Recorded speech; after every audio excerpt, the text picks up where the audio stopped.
The loudest response is silence. And when that silence comes from you, it disrupts everything for them. Not because you shouted, not because you exposed them, but because you no longer participated. You didn't retaliate. You didn't justify. You didn't defend. You just stepped back and stayed quiet. No more explaining. No more proving your point. No more being pulled into a game where the rules were always meant to confuse you. In that stillness, something powerful happened. Not to you, but to them. You broke the mirror they used to see themselves through. And without your reflection, their identity wobbled. Because here's the truth. A narcissist doesn't thrive on love. They feed on attention. Your reactions, your emotions, your confusion. It was never about connection. It was always about control. But when you remove yourself fully and calmly, you don't just walk away. You remove their grip on the story. You interrupt the cycle.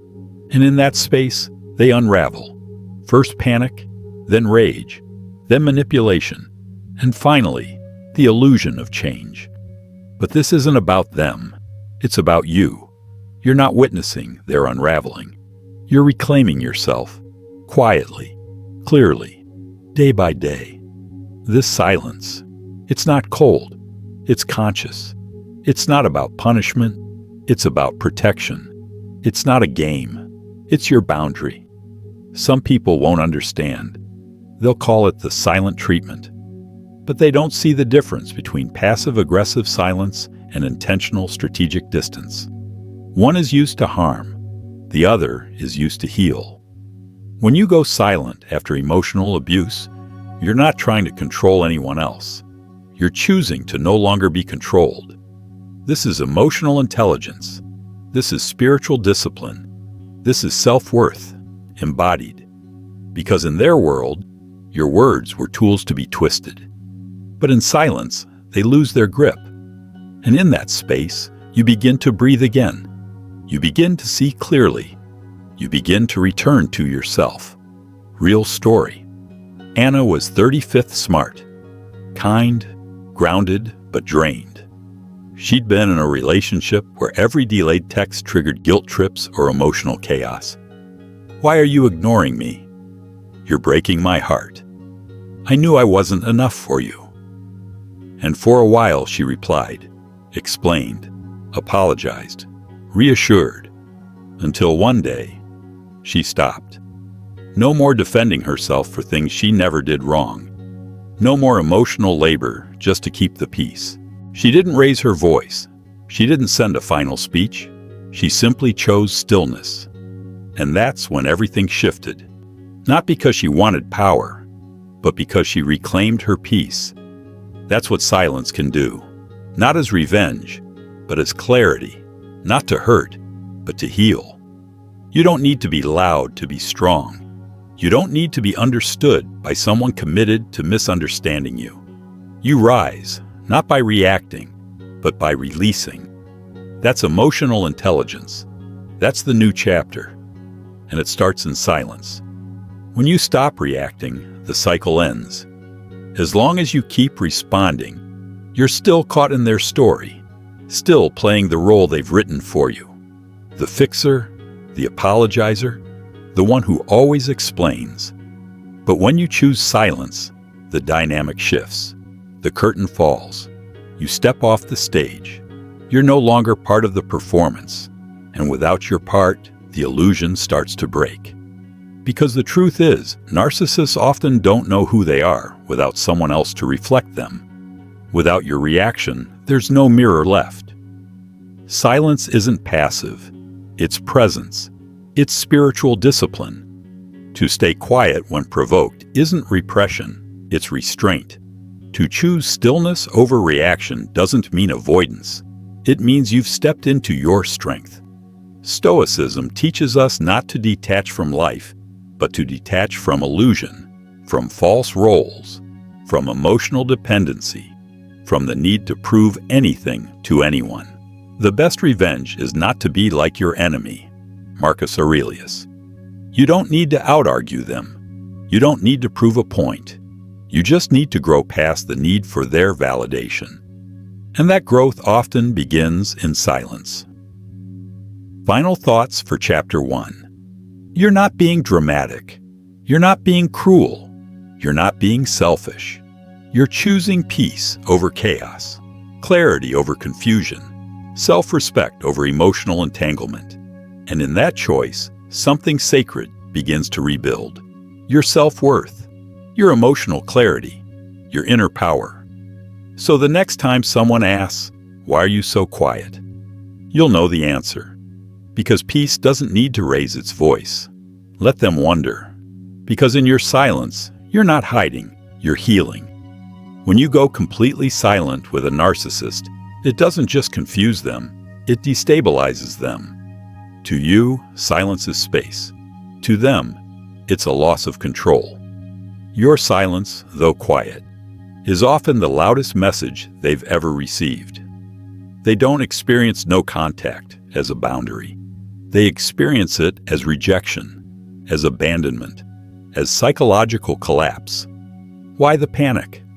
Because a narcissist doesn't form a stable identity from within. They build it through reflection. Your attention, your reactions, your emotions, even your pain. To them, these aren't just emotional moments. They're fuel, narcissistic supply. This isn't connection, it's dependency. Like a drug, your emotional response becomes their hit. It makes them feel real, feel powerful, feel alive. The biology of the panic.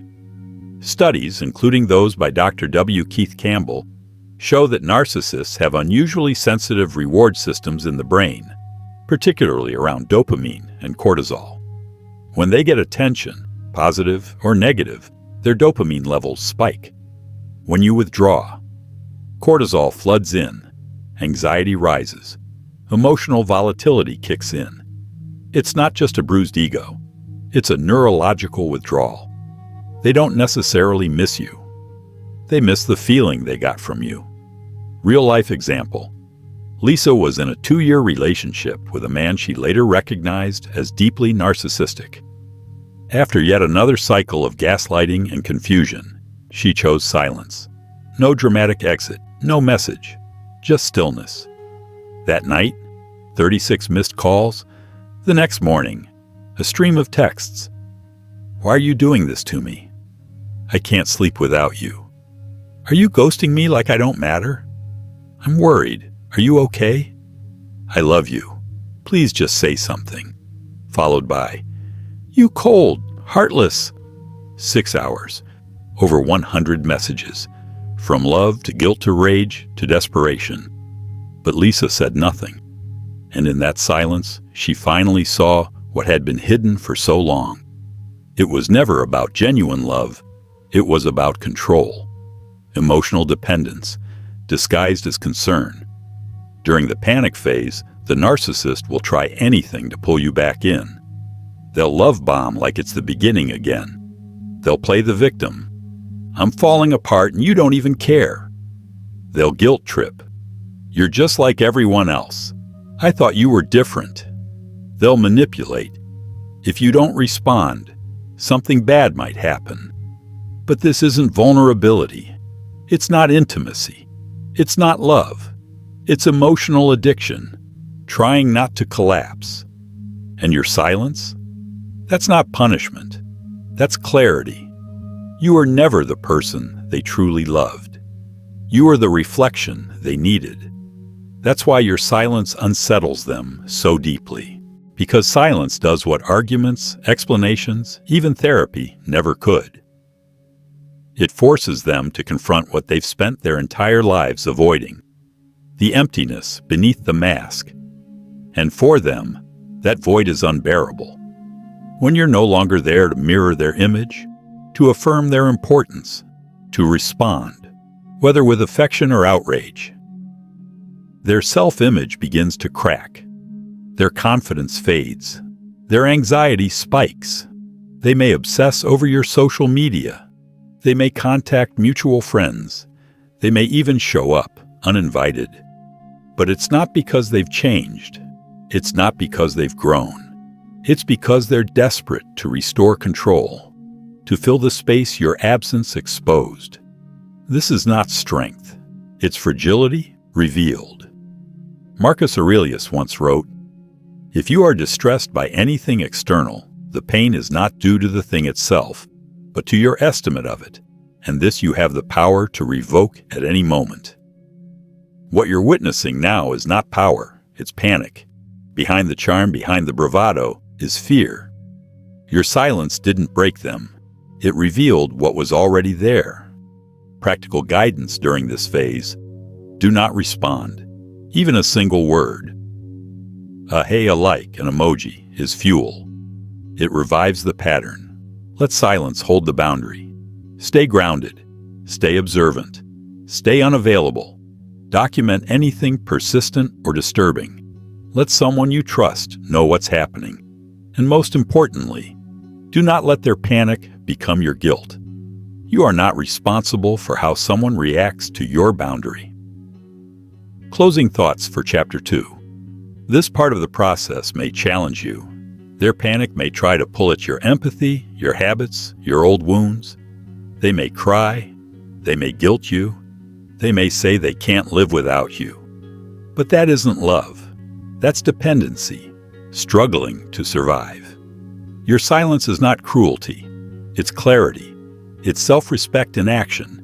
It's choosing truth over performance. Hold the line. The emotional storm may just be beginning. Because if panic is desperation dressed in fear, then rage is panic wearing armor. And when the narcissist realizes you're still not responding, that your silence isn't a tactic, isn't emotional, and isn't temporary, their fear often turns to fury.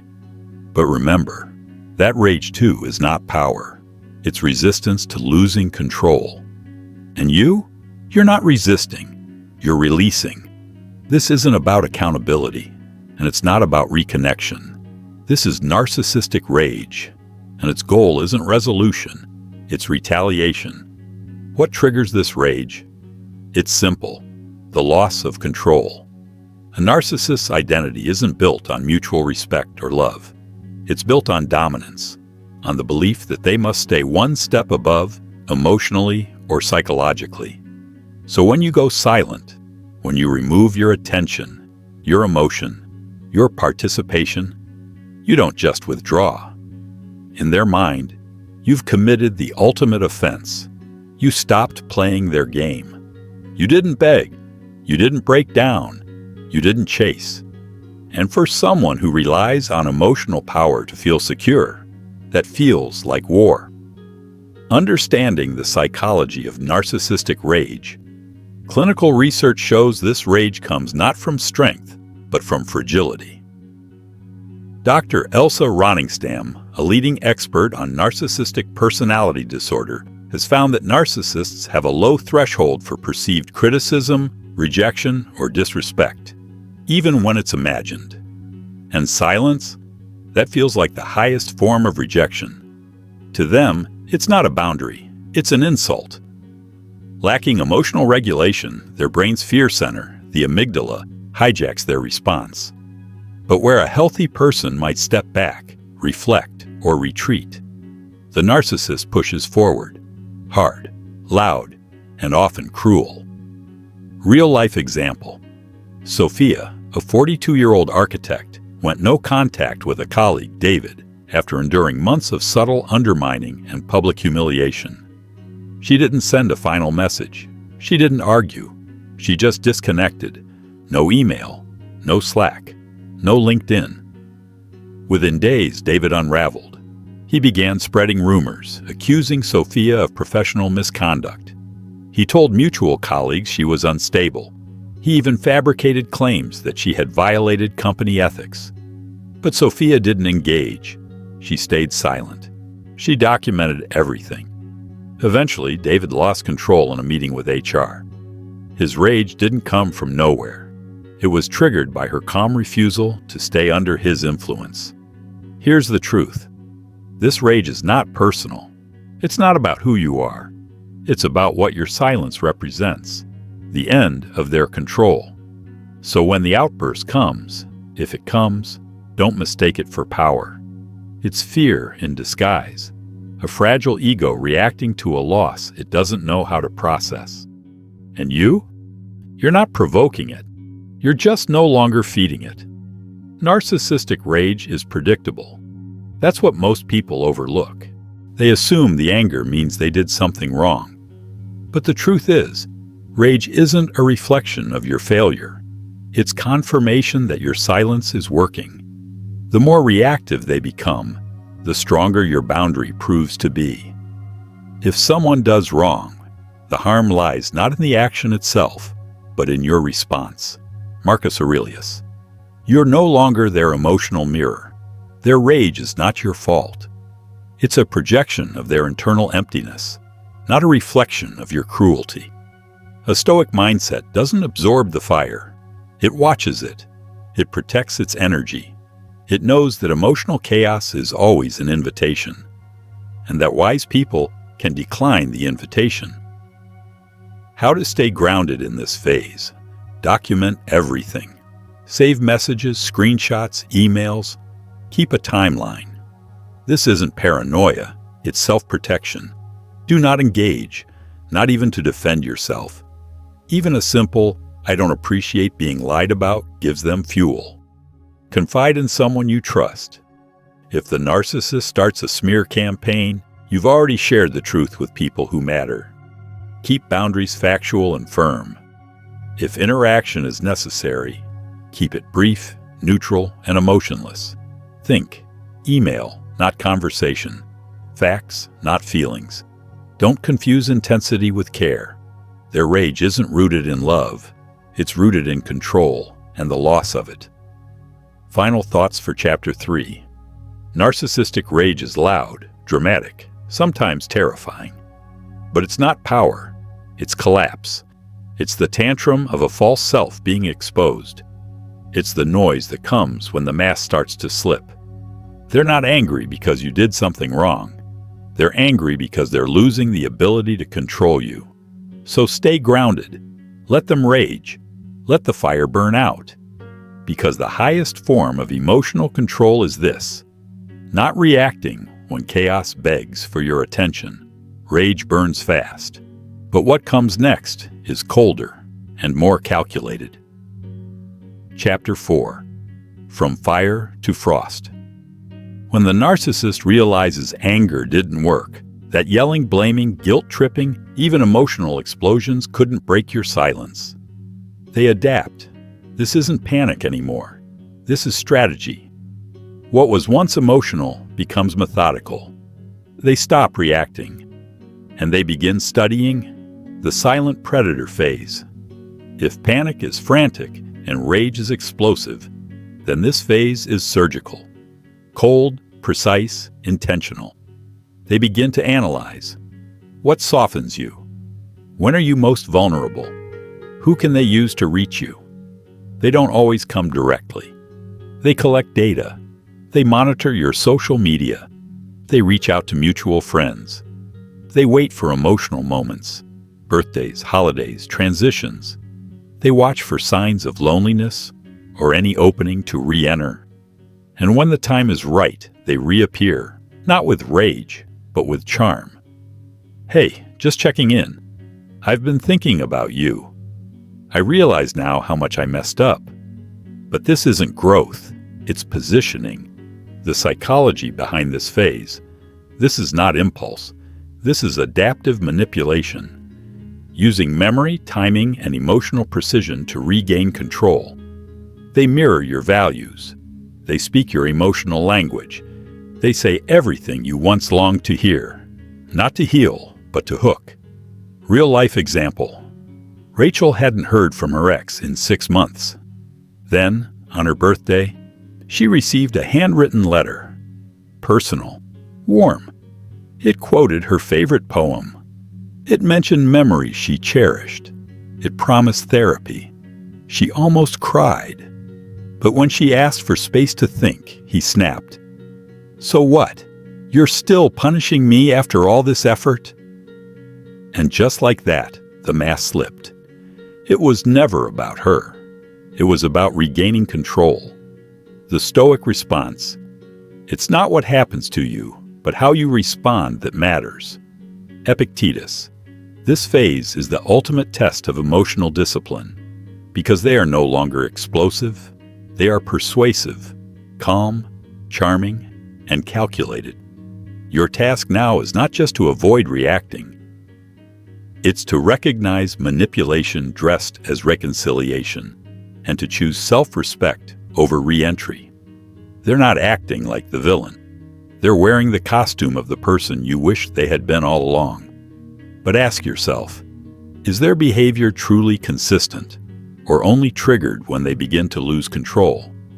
Are they focused on your healing, or just their redemption arc?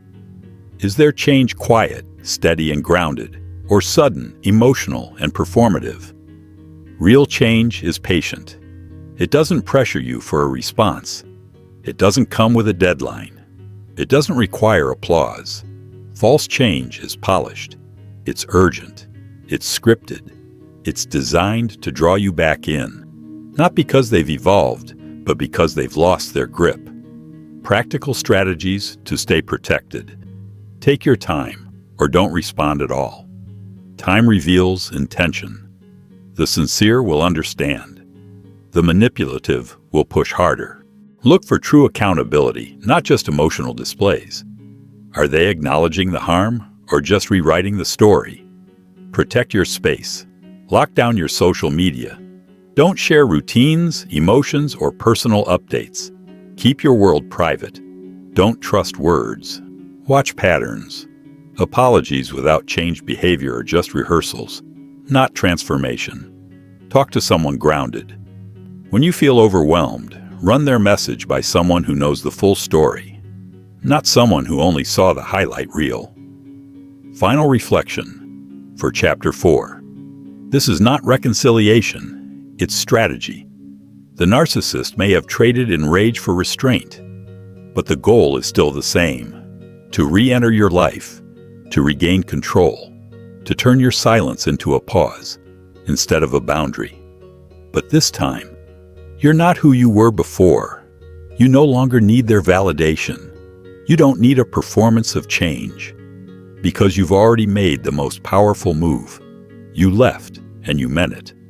So hold steady. Let the tactics pass through you, because no matter how convincing the new mask looks, it's still a mask. And your silence, it's not hesitation. It's discernment. It's strength in stillness. They've tried panic. They've tried rage. They've tried charm and emotional bait, and none of it worked.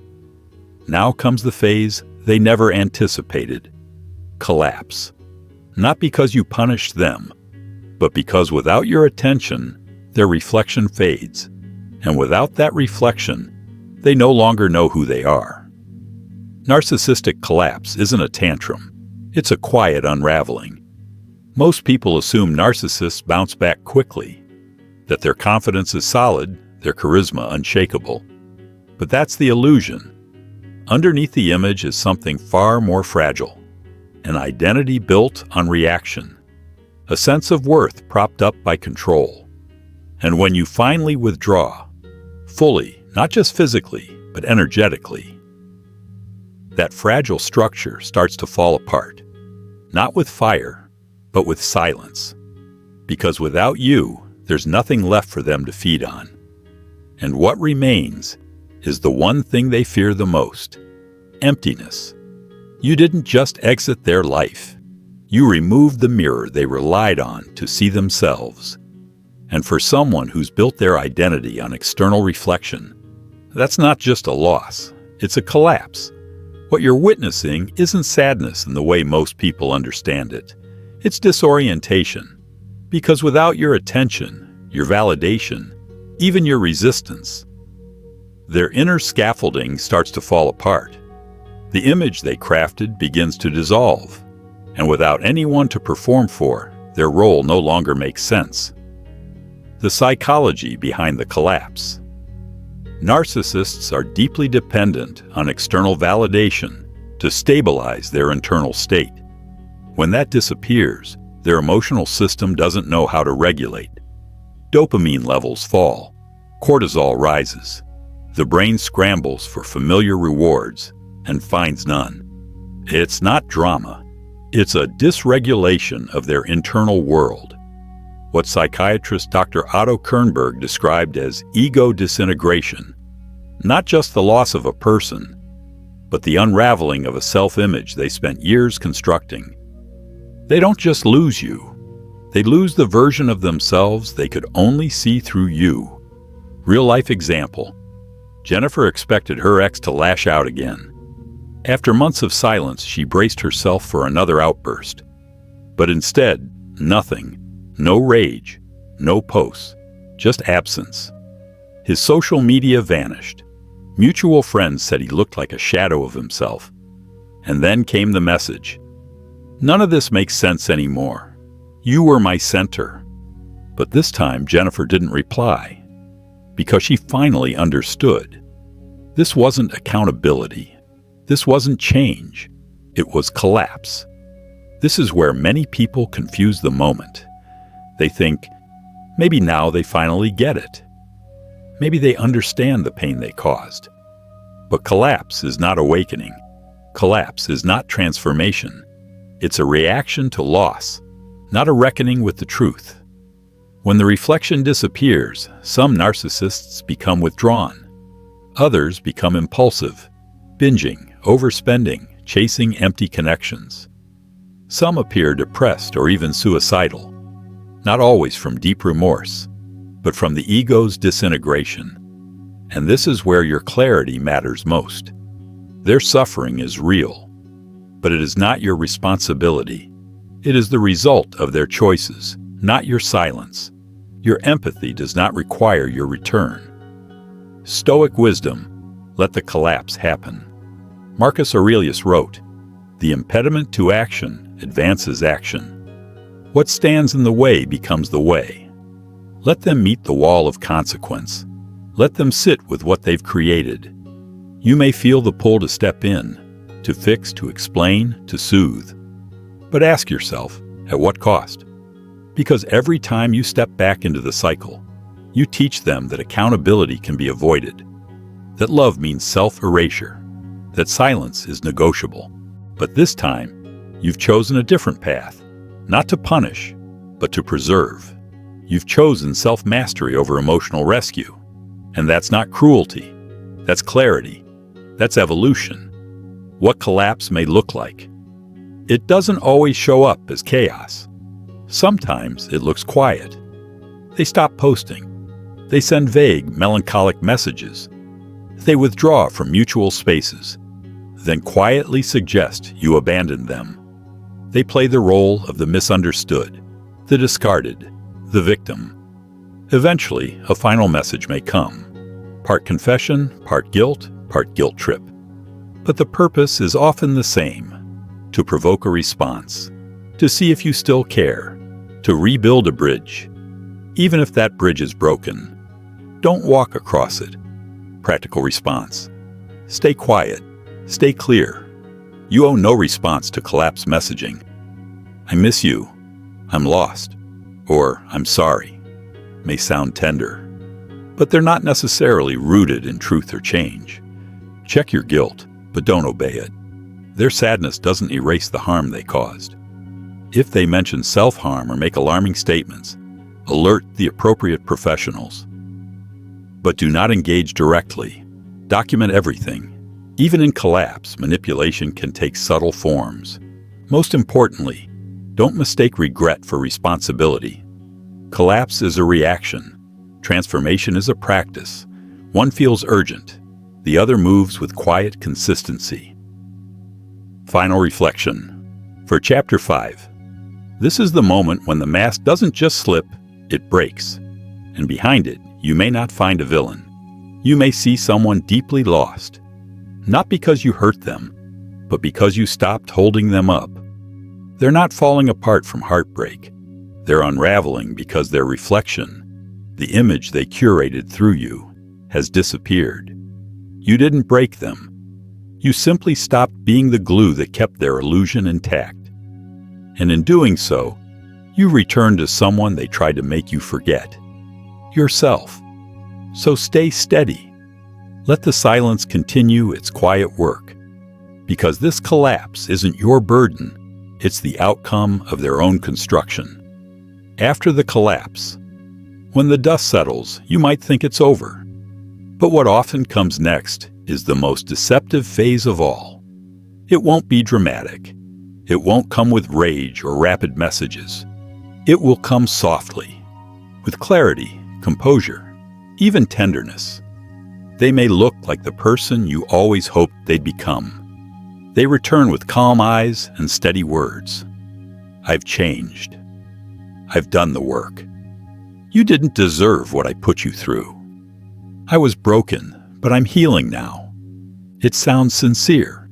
It sounds human. They mention therapy, books, trauma, insight, and part of you stirs. Not from weakness, but from hope, because this is who you waited for. But here's the quiet truth. This version may not be transformation. It may be adaptation. This phase works not because they've evolved, but because they've studied you. They've learned what you needed when you were breaking.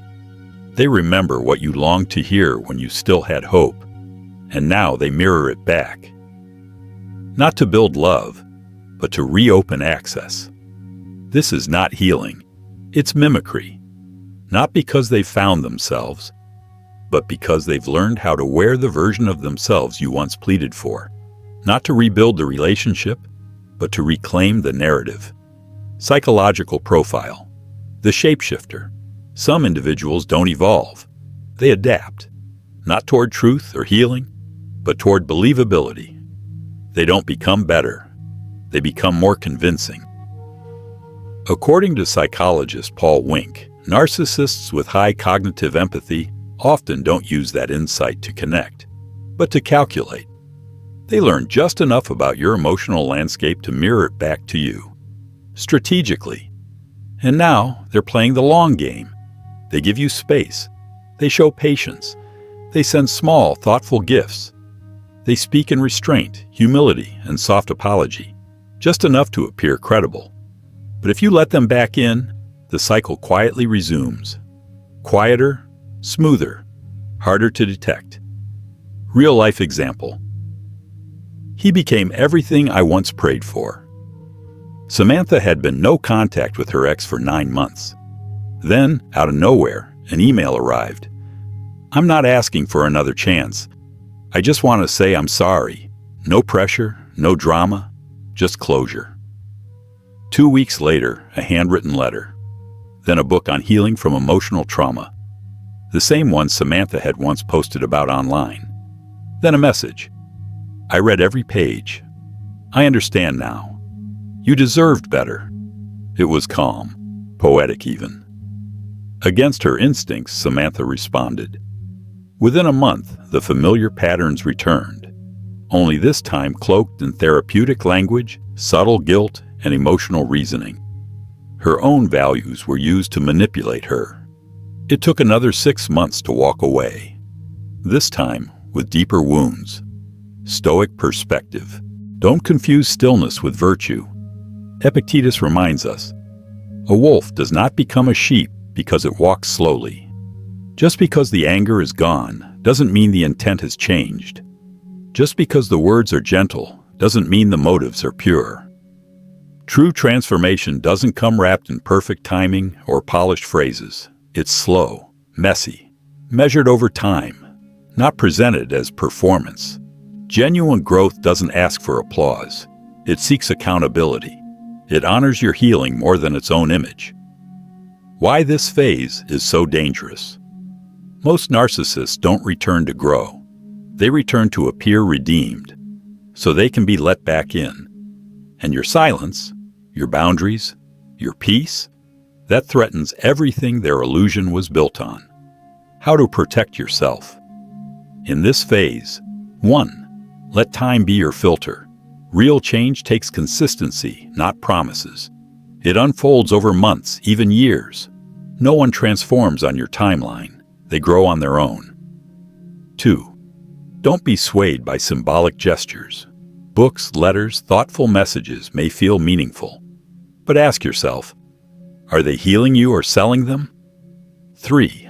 Listen for humility, not performance. True remorse doesn't script itself. It doesn't try to be poetic. It's quiet, raw, and takes responsibility without requesting reward. 4. Trust the version of you who walked away, not the one who hoped they'd change, but the one who finally saw the truth through the illusion. Take your time. Let their words settle before you respond, or don't respond at all. Test their claims quietly. Are they respecting your silence? Are they owning their actions without excuses? Are they healing without needing to be seen? Watch for language manipulation. Many narcissists use therapy speak as a weapon. You're avoiding intimacy, emotionally avoidant. But true growth wouldn't come with pressure or blame. Don't confuse regret with repair. Saying, "I'm sorry," isn't healing. Sustained changed behavior is. Stay aligned with your highest self. Would the person you are now accept the version of them that once broke you? Final reflection. Love doesn't wear a mask. True love doesn't try to convince, rush, pressure, perform, or manipulate. It arrives humbly, patiently, honestly. And sometimes it doesn't return, because it was never there to begin with. The narcissist isn't trying to rebuild connection. They're trying to rebuild control. Don't trade your peace for another illusion. Your silence saved you once. Let it protect you now. The greatest sign of your growth, it's not that you resisted their rage. It's that you saw through their performance and didn't need a second act. It doesn't happen suddenly. No big announcement, no dramatic goodbye. One day, the messages stop. The fake apologies dry up. The monitoring ends. And then you realize something surreal. They're gone for real this time. Not because they changed, not because they found peace, but because your silence, unbroken, unwavering, unbothered, became a wall they could no longer climb. Why the narcissist vanishes? They don't disappear out of respect. They disappear out of exhaustion. They've tried everything. Emotional manipulation, public shaming, sudden kindness, strategic withdrawal, playing the victim, becoming your fantasy. And none of it worked. You didn't bite. You didn't explain. You didn't feed the fire. To them, you are no longer a person. You are a mirror that stopped reflecting. And for a narcissist, that means only one thing: irrelevance. And irrelevance is their ultimate defeat. The psychology behind their retreat. Narcissists thrive on supply. Once a source runs dry, they move on. Not out of peace, but necessity. Their ego can't survive prolonged starvation. Their nervous system can't tolerate silence. Their identity can't live in a vacuum. So they vanish. To find a new mirror, a new audience, a new supply. But here's the twist. They didn't move on. They migrated, like an addict switching substances. Not healing, just redirecting the addiction. Their silence isn't growth, it's rerouting. Real-life example. Melissa went no contact for over a year. Eventually, the emails stopped. The rage faded. The love bombing ceased. She thought maybe he had truly changed. Maybe she'd imagined the worst. Then a friend forwarded her a screenshot. Her ex had commented under another woman's post, "I've never met someone like you. I feel like I finally found peace." The words were eerily familiar, almost copied and pasted from old texts he'd sent her. And then it clicked. He hadn't vanished because he'd healed. He'd vanished because he'd recycled. Different face, same script. Stoic truth. Your peace was never about them leaving. It was about you staying still.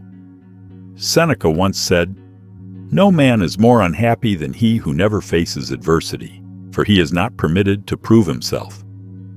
You faced adversity. You didn't run. You didn't fold. You chose clarity over chaos, even when it hurt. Now the absence you feared feels like freedom. You don't miss them. You miss the person you hoped they would become, but that person never existed. And in their final silence, that illusion has finally died. What to expect once they're gone? A strange calm. At first, you may feel uneasy, as if something is missing. That's not them. It's the addiction to unpredictability finally wearing off. The guilt trap. You may wonder, was I too harsh? Could I have done more? That's the trauma bond speaking.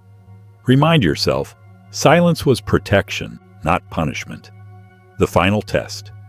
They might resurface months or years later with a casual, "Hey, how have you been?" That's not connection. It's curiosity. Resist the urge to reply. If you broke the cycle once, you can break it again. Faster, stronger, cleaner. Inner transformation. Who you've become.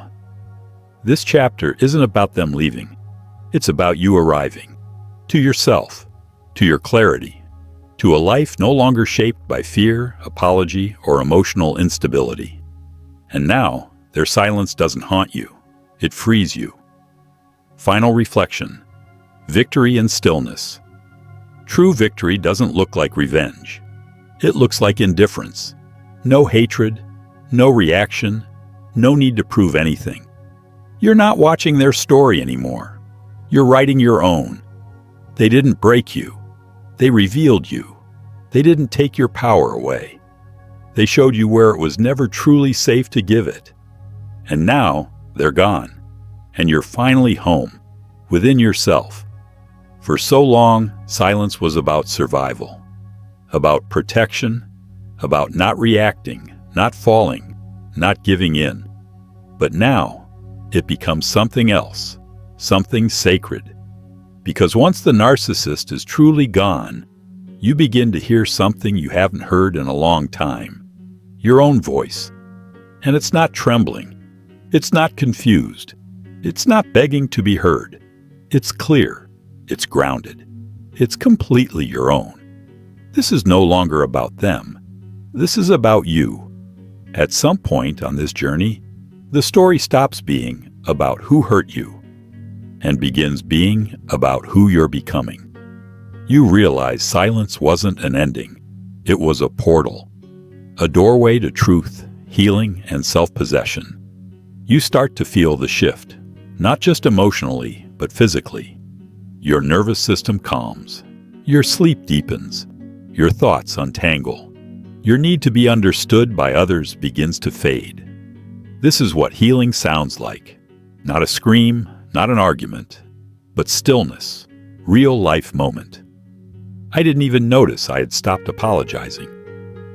After her breakup, Lauren journaled every day, mostly questions. Why did I let it go so far? Was I the problem too? Did he ever really love me? One day, she opened her notebook and had nothing to write. No questions, no pain, no mental war. Just one sentence. I'm proud of myself. That was the day she realized. She wasn't surviving anymore. She was reclaiming herself. What silence reveals that noise always drowns out. Your boundaries were never too much. You just gave them to people who wanted none. Your emotions were never too sensitive. You were simply unheard. Your worth was never dependent on being chosen. It was waiting to be claimed. Silence strips away distractions. What's left is you, unedited, unfiltered, unbroken. Stoic lesson. Solitude is strength, not lack. The Stoics understood solitude not as absence, but as presence. Presence with your thoughts, presence with your values, presence with your inner life. Marcus Aurelius wrote, "Nowhere can man find a quieter or more untroubled retreat than in his own soul." That's what you're building now. Not just distance from chaos, but a home within yourself. And that's not just a metaphor, it's biological. As your mind detaches from the emotional roller coaster, your body rebalances. Cortisol levels drop, dopamine steadies, your parasympathetic nervous system activates. You enter repair mode. This is emotional regulation at its highest form. Not because someone else gave you peace, but because you reclaimed it.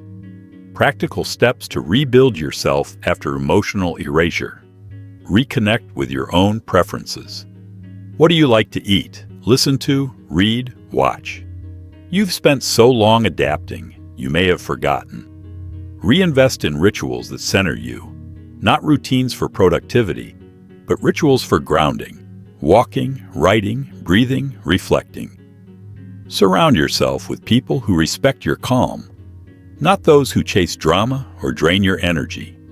Find those who value inner peace and protect it with you.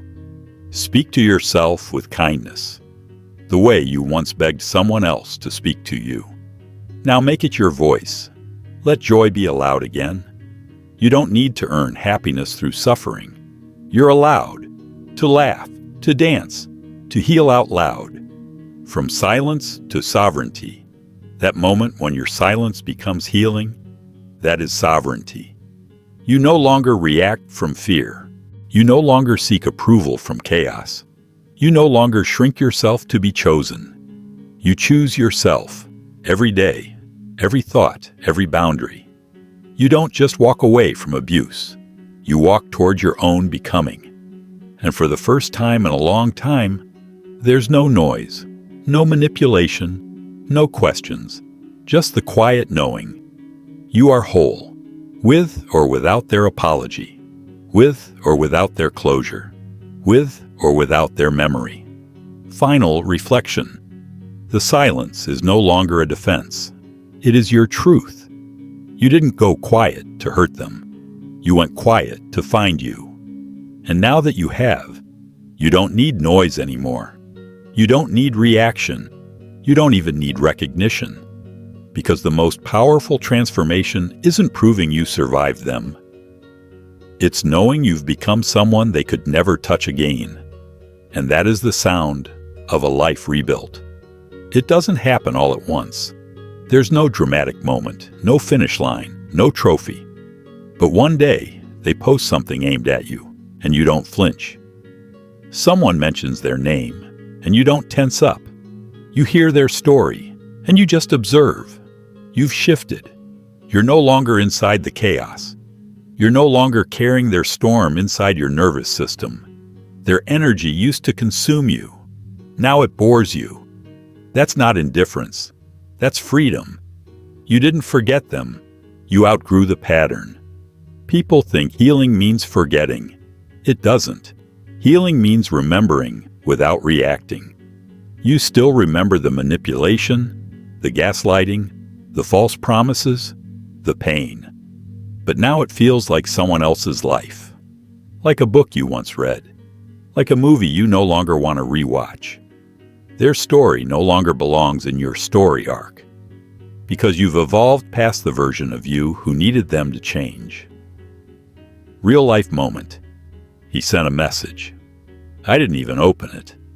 Jason's ex sent him a long email after 2 years of no contact. In the past, that would have triggered a full-body reaction. Heart racing, hands sweating, obsessive thoughts. What does it mean? Should I answer? Did they change this time? He stared at the notification and simply deleted it. Not out of anger, not out of fear, but out of clarity. He didn't need to read it, because there was nothing left inside him waiting to be filled. The neuropsychology of detachment. Your nervous system remembers everything. In the narcissist's world, your body.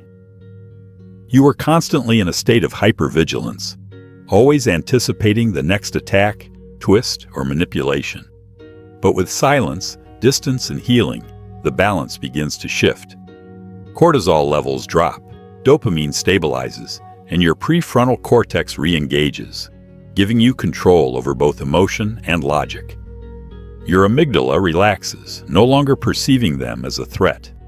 This isn't numbness, it's regulation. It's emotional intelligence in its purest form. You're not repressing anything. You're simply no longer possessed by it. Through a Stoic lens, they didn't change. You did. Epictetus once said, Freedom is the only worthy goal in life. It is won by disregarding things that lie beyond our control. You stopped trying to make them understand. You stopped rewriting your worth through their behavior. You stopped reacting to every trick, every guilt trip, every last chance. You didn't need them to heal. You needed to stop letting them define your emotional landscape. Now, their chaos is no longer your climate. It's just noise you no longer step into. Signs you've made the shift. You don't justify your silence anymore. You no longer explain why you cut them off. Not to them, not to others. You stop checking their online life. You realize you haven't thought about what they're doing in weeks, months, maybe longer. You stop scripting imaginary confrontations. You no longer rehearse what you'd say if they showed up. You simply walk away. You stop needing people to get it. You don't need validation from others about what you went through. Your peace is internal now. You don't hate them. You just don't care. There's no resentment, just distance, stillness, a closed door with no anger behind it. They may try again, but you won't respond. The final irony, the moment they sense they've truly lost access to your mind, they may test one last time. A casual message, a sudden friendly reach out, a subtle like on an old post. But by now, you've changed your operating system. They're using old tactics on a new version of you, and nothing registers. Because when you truly heal, the hooks don't land anymore. You become immune to their chaos. Final reflection. Peace is the proof. You don't need to announce that you've moved on. You don't need to block them out of rage. You don't need to prove they were toxic. Your peace is the proof. Your silence is the evidence. Your detachment is the final chapter. You are not the person they left behind. You are the person they could never reach again. Not because you became colder, but because you became clearer. Now their world can spin in chaos while yours remains still. You didn't break the cycle by yelling. You didn't escape by fighting harder. You didn't find peace by changing them. You simply chose silence, and that silence rebuilt your entire life. It wasn't a tactic. It wasn't revenge. It was a revolution, a quiet one, a sacred one, a powerful one. Because in that silence, you didn't just lose a narcissist. You found yourself. You discovered that peace doesn't come from being understood. It comes from no longer needing to be. That self-worth doesn't come from being chosen. It comes from choosing yourself, even when it hurts. Emotional intelligence isn't loud. It's calm, composed, and unshakable. You've walked through panic, endured rage, seen through manipulation, survived collapse, and rejected chaos. And now you stand steady, whole, clear, and free. False change comes and goes, but in the end, you stood still while everything else fell apart. Not because you were cold, but because you were finally whole. So if you're watching this and your silence has ever been misunderstood, let this video be your echo, your clarity, your quiet roar. You are not alone. You are not cruel. You are healed. And your silence, it's not just a boundary. It's a mirror reflecting the strongest version of you. If this message found you at the right time, don't keep it to yourself. Like this video to honor your healing. Subscribe to Think Stoic 101 for more insights on self-mastery, emotional strength, and inner clarity. And most importantly, share your story in the comments below. What happened when you went completely silent? What changed in them? And what changed in you? Your voice might be exactly what someone else needs to hear in the middle of their own silence. Until next time, stay grounded, stay sovereign, and remember, you never needed closure. You just needed to remember who you were without the noise. This is Stoic Mindset Mastery.